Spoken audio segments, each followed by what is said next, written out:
అమెరికాలోని న్యూయార్క్ నగరంలో ఏటా నిర్వహించే చారిత్రక ఇండియా టుడే కవాతులో ఈసారి చారిత్రక ఘట్టం ఆవిష్కృతం కాబోతోంది.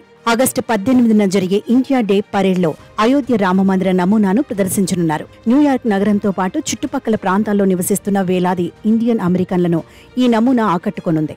ఈ ఆలయ నమూనా 18 అడుగుల పొడవు, 9 అడుగుల వెడల్పు, 8 అడుగుల ఎత్తు ఉంటుందని విశ్వ హిందూ పరిషత్ అమెరికా ప్రధాన కార్యదర్శి అమితాబ్ మిత్తల్ తెలిపారు. అమెరికాలో అయోధ్య రామమందిర నమూనాను ప్రదర్శించడం ఇదే తొలిసారని అన్నారు.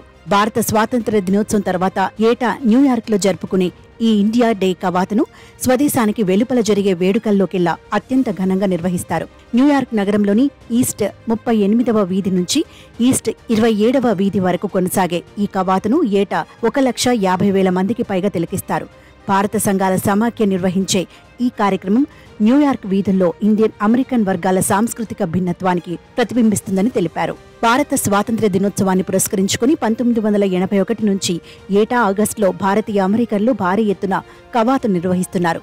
న్యూయార్క్లో జరిగే ఈ పరేడ్ దేశం వెలుపల జరిగే అతిపెద్ద భారతదేశ వేడుక కాగా మిడ్ టౌన్ న్యూయార్క్లోని ఈస్ట్ 38వ వీధి నుంచి ఈస్ట్ 27వ వీధి వరకు కవాతును నిర్వహిస్తారు. ఫెడరేషన్ ఆఫ్ ఇండియన్ అసోసియేషన్స్ ద్వారా ప్రతి సంవత్సరం ఇండియా డే పరేడ్ నిర్వహిస్తారు.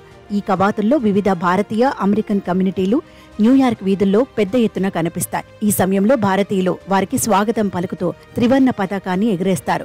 భారత సంస్కృతిని ప్రతిబింబించేలా పలువురు కళాకారుల సాంస్కృతిక కార్యక్రమాలు ఈ పరేడ్లో ఆకట్టుకుంటాయి. గతేడాది 41వ ఇండియా డే పరేడ్కు భారత్ నుంచి శ్రీ రవిశంకర్, నటి జాక్వెలిన్ ఫెర్నాండెస్ వంటి పలువురు ప్రముఖులు హాజరయ్యారు. అయితే జనవరి 22న అయోధ్యలో బాలరాముడి ప్రాణప్రతిష్ఠ కార్యక్రమం ప్రధాని మోదీ చేతుల మీదుగా జరగగా ఈసారి ఇండియా డే పరేడ్లో రామమందిర ప్రతిరూపం ప్రత్యేక ఆకర్షణగా నిలవనుంది.